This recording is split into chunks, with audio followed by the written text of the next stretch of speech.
Hi, I'm Chad with Move Forward Guitar. This lesson is from our series Beginner Jazz Chords. In this lesson, I'm going to teach you different ways to play altered dominant chords. First off, if you like all the chord diagrams for this series, including the diagrams for this lesson, you can download our free eGuide, Beginner Jazz Chords, by clicking the link on the screen.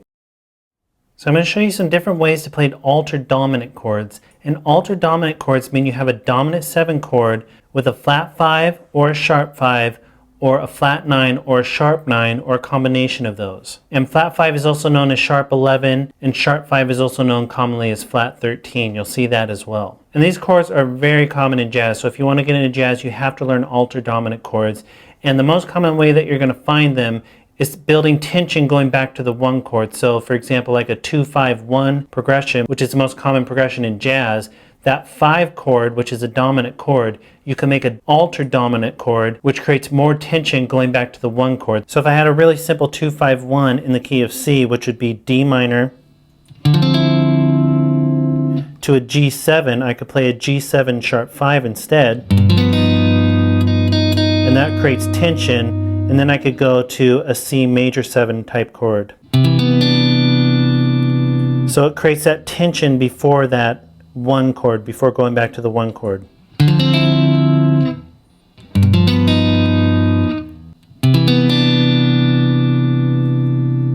So that's the most common place you'll find it, creating tension going from the 5 to the 1, but it's not the only place you'll find it. And I'm going to show you some easier common version ways of playing these altered dominant chords. There's tons of different ways to play them, but these are a good starting point and then you can learn more down the road. So first off, I'm going to show you 4 ways to play an altered dominant chord with the root on the 6th string. They're all going to have the root of G, so these are going to be G chords, but they're movable chords and open strings, so whatever your lowest note is, that's the root. And the first one I'm going to show you is a G7 flat 5, and that sounds like this.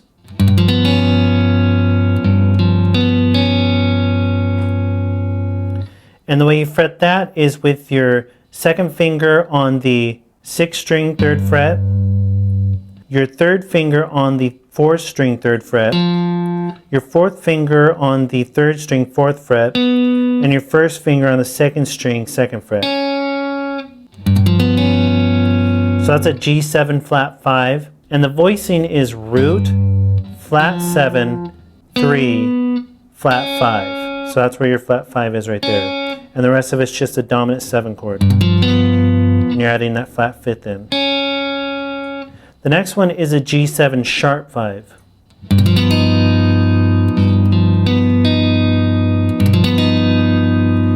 And this one is fretted with your 1st finger on the 6th string 3rd fret, your 2nd finger on the 4th string 3rd fret, your 3rd finger on the 3rd string 4th fret, and your 2nd finger on the 2nd string 4th fret. And the voicing for this is root, flat 7, 3 again, and then your sharp 5 is right there. So again, just a dominant 7 with the sharp 5. The next one's a G7 sharp 5 flat 9. So we're just going to take that last one and throw in the flat 9, which sounds like this.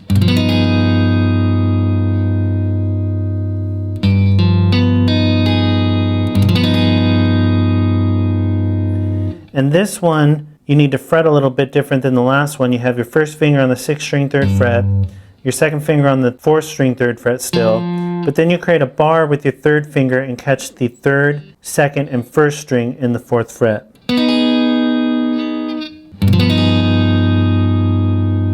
And this one's voiced root, flat 7, 3 still, then you have your sharp 5 there like we did in the last one, and then here's your flat 9. And the last one I'm going to show you is a G7 flat 9, and that sounds like this.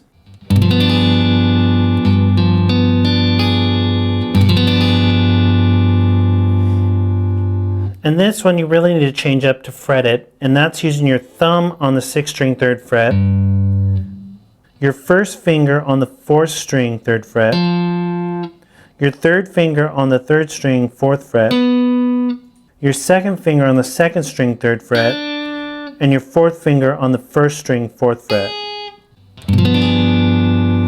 Or you could just take that root out and you'd have a 7 flat 9 without the root. And if you watched our lesson on diminished 7th chords, you'll know that's the same voicing as a diminished 7th chord. Because a rootless 7 flat 9 has the same voicing as a diminished 7th chord. So this is an F diminished 7th chord. Or if you throw in that G, that's a G7 flat 9. But you could play it without that G and consider it a G7 flat 9 as well. And this one is voiced root, flat 7, 3, 5, flat 9. So that's with the root on the 6th string. Now I'm going to show you 3 altered dominant chords with the root on the 5th string. And these are all going to be C altered dominant chords, but again, movable chords. Your lowest note is your root. Whatever your lowest note is, that's the name of the chord. So the first one is a C7 flat 9.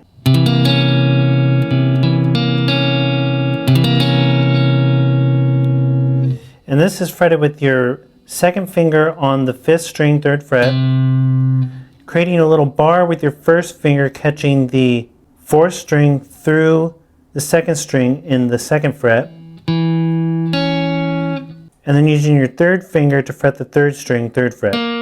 So your little bar is only fretting 2 of the notes and this other finger's in front. So the 3rd string is actually caught with your 3rd finger, not with that bar back there. Or you could switch it up and play it without a bar. That would look like this, and this would be your 3rd finger, 5th string, 3rd fret, your 1st finger, 4th string, 2nd fret, your 4th finger, 3rd string, 3rd fret, and your 2nd finger, 2nd string, 2nd fret. And this one is voiced root, major 3rd, flat 7, flat 9. The next one is a C7 sharp 9, and that one sounds like this. And this is a really common chord. It's called the Jimi Hendrix chord because he used it all the time. It's used in blues a lot too, and funk. So a really useful chord. And this one is fretted with your 2nd finger on the 5th string, 3rd fret, 1st finger, 4th string, 2nd fret, 3rd finger, 3rd string, 3rd fret, 4th finger, 2nd string, 4th fret.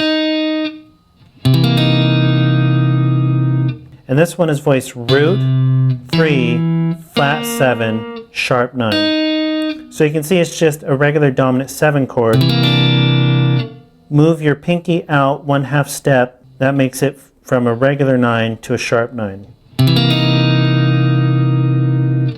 And then the last version is a C7 sharp 5, sharp 9. And that's just taking that C7 sharp 9 that I just showed you and using your 4th finger to create a bar now to catch the 2nd and 1st strings in the 4th fret.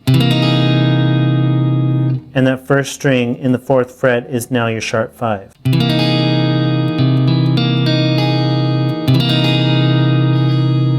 And this one's voiced the same way, obviously. Root, 3, flat 7, sharp 9, and then you have your sharp 5 right there.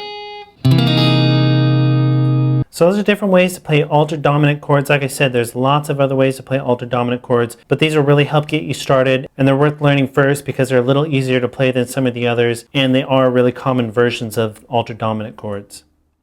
If you'd like to learn more beginner jazz chords, be sure to check out the rest of the lessons in this series and download the free eGuide. All the diagrams are in there, and be sure to subscribe because we have at least one new lesson every day.